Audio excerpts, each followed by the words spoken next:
An enduro race bike should be light enough to pedal around all day yet strong and dynamic enough to take on the toughest and fastest trails.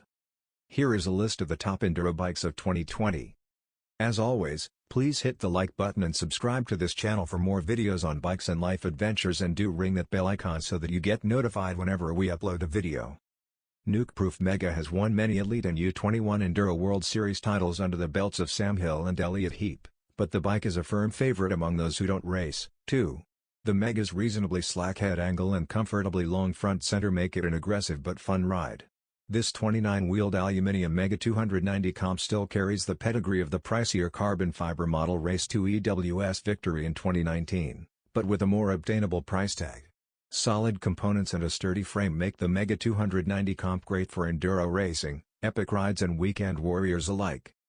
The Giant Rain Advanced 290 is made for a very specific type of terrain and is not suitable for all types of riders.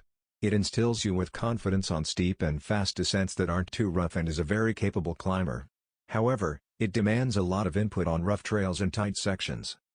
The Canyon Strive CFR 9.0 Limited offers a brilliant complete package. It performs well on the descents, offering very balanced handling and lots of reserves while remaining agile and precise. It's a lot of fun to ride and even makes for a capable climber. The Strive remains an excellent choice for all-round fun. The Cube Stereo 170 SL29 is more a comfortable trail bike than a capable enduro race rig. Its handling rewards a more moderate riding style where it remains predictable, intuitive and very agile. As soon as things start getting more demanding, it starts to feel overwhelmed. Both the tires and the rear suspension restrict the bike's capabilities.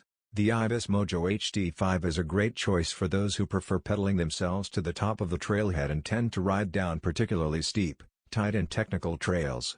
However, it can't keep up with the competition on faster trails with its smaller wheels, while the suspension is too vague and the geometry too radical to have fun on flow trails. The Nukeproof Mega 275 CRS performs well on every kind of terrain thanks to its balanced handling, excellent suspension and carefully considered spec. It always remains predictable and delivers EWS performance for the masses. The only problem facing the 275 is the fact that you can now get pretty much the same bike with 29 inches wheels, leaving the smaller wheeled version behind. The Norco Sight C129 is one of the best bikes on the market for those who are out to have fun. It'll win you over with its lively, agile handling, excellent climbing characteristics and huge freedom of movement. It is only when the trail becomes very rough that the firm tune of the rear suspension can't keep up with the better bikes in the test field. There is also room for improvement in terms of the quality of the workmanship. The Orbi Rallyn M Limited scores with its direct, agile and balanced handling as well as its beautiful looks. It makes for an excellent climber, and thanks to the revised linkage it is more capable on the descents. If you're choosing between two frame sizes, you should think about whether you want a playful bike, smaller size, or a composed bike, larger frame. Details like the rattling cables and the very stiff rear end cloud the overall impression. The Ramadana V2 offers an excellent complete package. It's capable of taming the wildest trails but remains easy and predictable to handle. Whether you're a pro or a beginner, the Madonna is always a great choice. If you're looking for a reliable and durable enduro bike that is also versatile, this is the bike for you. On top of that, the Ra is a great climber and you can configure the build to suit your needs. A well-deserved best value bike, the Pole Stamina 180 is a full-speed enduro rig capable of taming even the scariest tracks. The suspension and the geometry are made for speed, and the bike will help you go faster than you ever thought possible. The Santa Cruz Mega Tower is very balanced and a lot of fun to ride on every kind of trail. The firm suspension setup requires a courageous riding style in rough terrain and doesn't spoil the rider with excessive comfort. In return, the bike provides plenty of feedback and easily generates a lot of speed when being pumped through dips, rollers and berms. The workmanship is top-notch. The slack seat tube angle, however, is a flop. The Rocky Mountain Slayer Carbon 90 with its incredibly sensitive rear suspension offers plenty of traction, and thanks to the moderate reach, it performs just as well in tight sections as on high-speed terrain.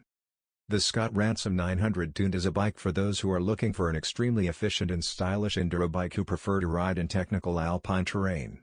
It climbs very well and offers a lot of comfort on the descents, but it lacks composure at high speeds and on rough trails. The Specialized Enduro S works as an enduro bike that can easily take on the most demanding tracks in the world, elevating its rider to new heights.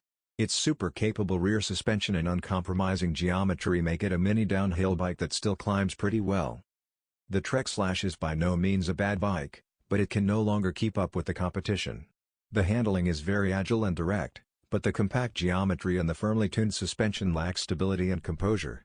As it is, the handling demands a fit and strong rider to get the most from the bike on fast descents. The Copra 29 CF Pro Race eats the roughest trails for breakfast. It impressed our test team with its enormous stability and carries tons of speed through the most demanding terrain. The components and workmanship are top, and the value for money is good too. If you like going fast, this is the bike. The Commencal Meta AM29 is the perfect bike for anyone looking to spend their summers in bike parks, regularly getting a shuttle and letting it rip on the descents. Due to its super plush suspension, it sticks to the ground, and the steeper and faster things get, the bigger the grin on your face.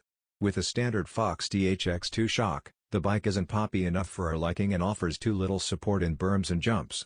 Getting to the top of the trailhead with the Commencal under your own steam is really only a means to an end. The Bolt Unplugged is a bike for those who know exactly what they want. It offers an incredible number of configuration options, allowing you to adapt every detail to your exact specifications. And if you're not sure about something, the competent team at Bolt will be happy to help. With the right setup, the Unplugged convinced us with its incredible stability and excellent rear suspension, not to mention the unique design and the attention to detail that the Swiss are known for. Tight, winding trails are not one of its strengths though. The Pivot Firebird 29 is a bike with character. It quickly responds to input from the rider and comes to life with an active riding style. With its long front end and plush suspension, it is made for tough, demanding trails. But the short, stiff rear end combined with the stiff carbon wheels can be quite punishing, demanding a very active riding style. The Santa Cruz Nomad is a ripper. The rear suspension offers outstanding performance and remains composed in the roughest terrain. It feels very poppy too and provides a lot of mid-stroke support for an active riding style. However, if you don't actively adjust and shift your weight, you will quickly become a passenger. It is for experienced riders only. So there were the top enduro bikes of 2020. Hope you liked the video. Once again, please hit the like button and subscribe to this channel for more videos on bikes and life adventures, and do ring that bell icon so that you get a notification whenever we upload a video.